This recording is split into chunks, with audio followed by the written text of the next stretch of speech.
My name is Michael Kosha. I'm the sole developer of the games Swords and Magic and Stuff, and this is the first devlog.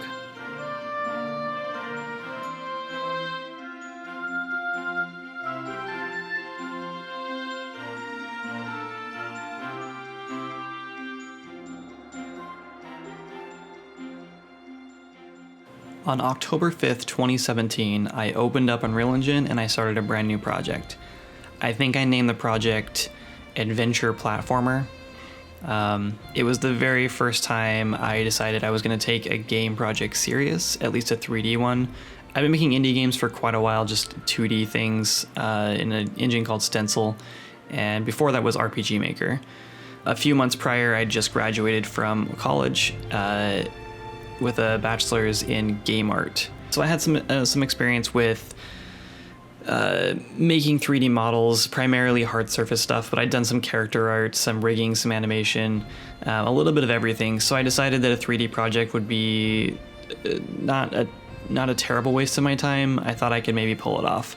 So the first thing I wanted to do was figure out how to get my own character model running around, jumping, attacking in Unreal Engine, and I really had barely any experience at all in the engine, so that was going to be a hurdle in itself. So the first thing I did is I opened up a modeling program. I used Maya LT at the time. Actually, I may have been using the student edition of Maya for the very first attempt at the character. And I just modeled out a little block character. It just seemed easier to just start with something really boxy and blocky. Plus, I really didn't know the art style yet, and I just wanted to get something working, so that's where I started. So as you can see here, I got a character in, I modeled it out. I stuck it in Unreal Engine, I watched a few tutorials, and before long I had it rigged, and I used some Mixamo animations for animation. So that process had gone by relatively smoothly, and a couple of days I think had gone by. I think by this point in the video I'd actually been working on it for maybe a couple of weeks. I decided to add some textures to the character. I did some hand-painted things in there. I decided to stick with the blocky, the really low poly blocky style, just because it seemed simple to develop. And by this point I decided that I just wanted to make an open world game, which was probably the first and the biggest mistake I'd made in this entire process so far. Making an open world game as a solo developer is really difficult, and I found that out the hard way. So I went in and I added looks like an orc model here. He's actually not quite a separate model. He's got the same rig and everything, but I did add like a jaw and some horns to them, just to give them a little bit different look. I added some weapons. I used some sockets to attach them to their hands. I think I created a database and actually set up some damage. At this point, what else had I done? I did some environment modeling, as you can see. I started developing a story. I decided I wanted to go with the Elder Scrolls approach and start the character in a prison cell and you had to escape. I think that changed relatively quick though. So I started building a little terrain here. I really wanted to avoid that traditional low poly look with like the decimated polygons all over the ground and everything. So I decided to try my own approach by doing more of a smooth terrain here. So everything, the terrain and like the dirt and everything like that, it's all the earth terrain is kind of smoothed out, and then everything else is real hard surface, sharp edges. I started adding some ambient occlusion to the map here soon. I think there's a little bit here you can see, and that kind of just grounded everything and sort of gave it that set style. And this is ultimately the style I ended up with, other than I definitely changed quite a few things later on. Specifically, I removed the character's hand-painted hair texture that just wasn't working for me, and decided to model my own hairstyles, which was kind of in the works in the beginning. I just wasn't sure how to go about it, so I started out with hand-painted. I was really kind of focusing on a Minecraft-esque sort of feel. I thought if Minecraft can get away with some really janky, very simplified combat, then I could do it too. But I wanted to add more of a fantasy, an exploration, discovery kind of feel to the world, and less so about crafting and resource gathering. So I decided early on there was not going to be any crafting in the game. It was just going to be about loot and discovering chests with loot and fighting monsters and eventually bosses. So I went and added some particle effects. I added a couple spell effects. I made it so you can actually pick up and hold 4 different items. I wanted to go with a very Minecraft-esque inventory bar, so I went with 4 slots to start with. I thought that would be plenty. I thought it'd be really fun to sort of have to balance out and find interesting combinations of weapons and spells and shields and such. As well as trying to making sacrifices to decide, should I pick up this potion or should I wait and hopefully find, stay alive long enough to get all this loot back to town. I mean, a lot of those situations turned out to be bad design in general, but I had to try it to decide if it was bad or not. We have a bunch of orcs here in sync firing arrows. Getting ranged combat in was kind of a big deal for me because early on it was really basic, just running toward the player and meleeing, which really kind of the combat just felt really stale. I've also played a lot of Guild Wars back in the day, the original Guild Wars, not Guild Wars 2, and I loved how the mana system worked in that game. So I decided to, first of all, name my mana actually magic, so you just have a magic meter, and that's how much magic energy you have. And I wanted to refill quickly. So there's no cooldown on spells really, it was just more about how much magic it uses, and if you use too much magic too quickly, then you're going to run out basically and have to wait for it to cool down or refill. I thought that worked pretty well early on, though trying to decide how fast to refill it and balance that out was proving to be pretty tricky. And ultimately I decided to change it in the later builds of the game, and we went with a shard system, which was sort of how you collect arrows and fire arrows.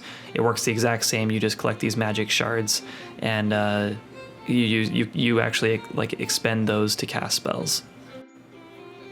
So at this point, the game was starting to get a little bit of attention on Twitch. I was streaming anywhere from like 30 to 40 hours a week, I think, usually Tuesday through Sunday nights.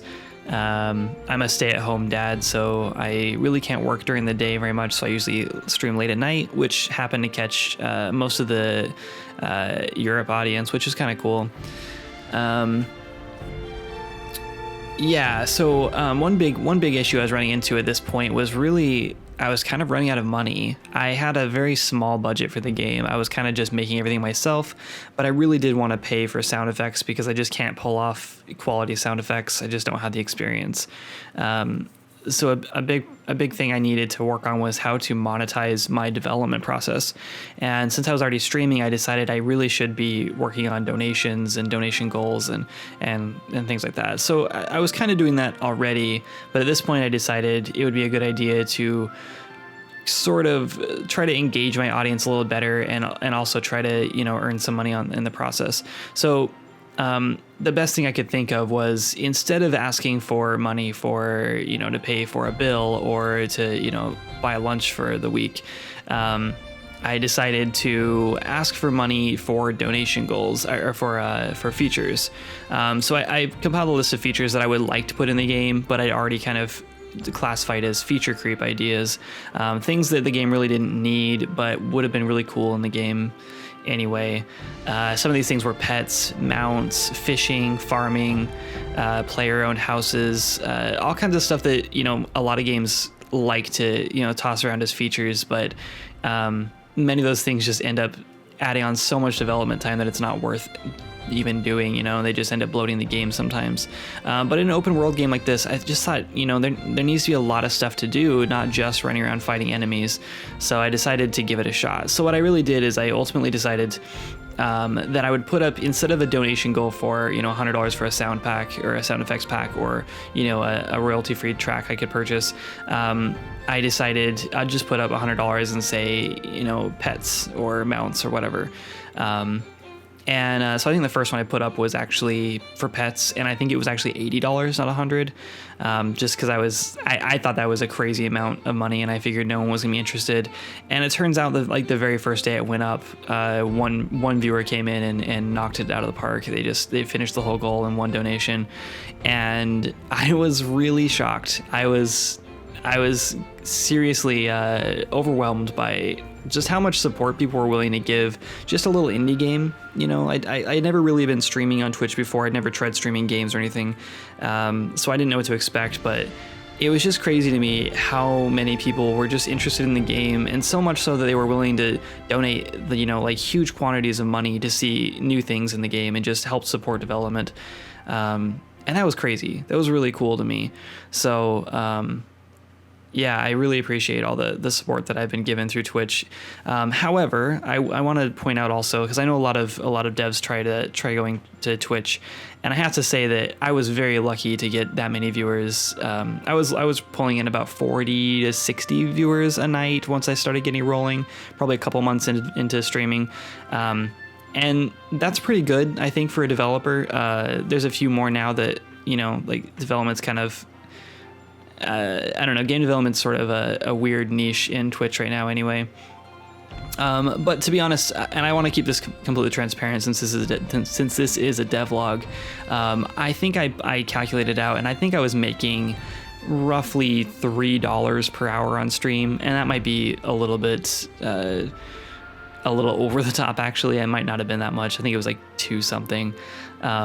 It wasn't great money. In fact, it was barely enough money to, you know, pay for, you know, just the things I needed for the game, really, and pay for like the website. Like those things add up. You know, you start paying for things like microphones and cameras and you know, a new office setup or a new monitor or a chair or whatever. Like all those things, those are very expensive things that you have to really pay for to get set up as like a professional streamer or whatever. You know, things that people expect if they're willing to donate to you. And it was cool because when I first started out, I didn't have that stuff, and people were still willing to help out. I think I actually paid for my camera through donations.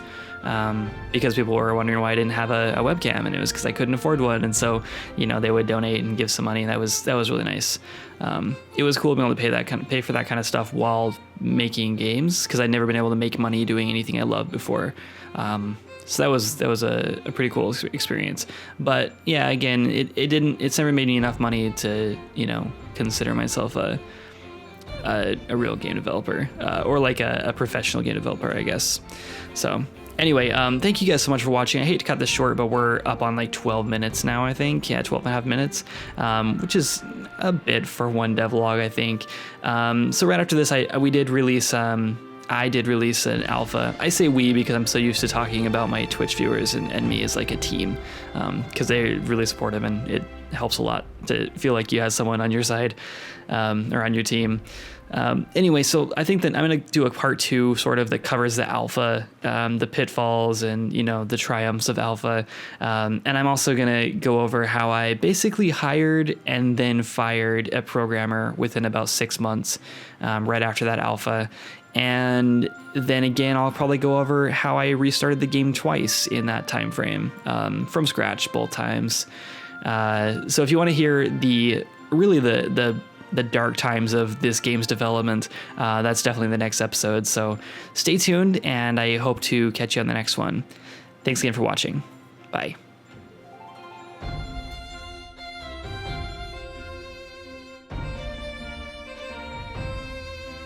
If you guys want to learn more about the game or even support the development, check out my other social media links in the video description.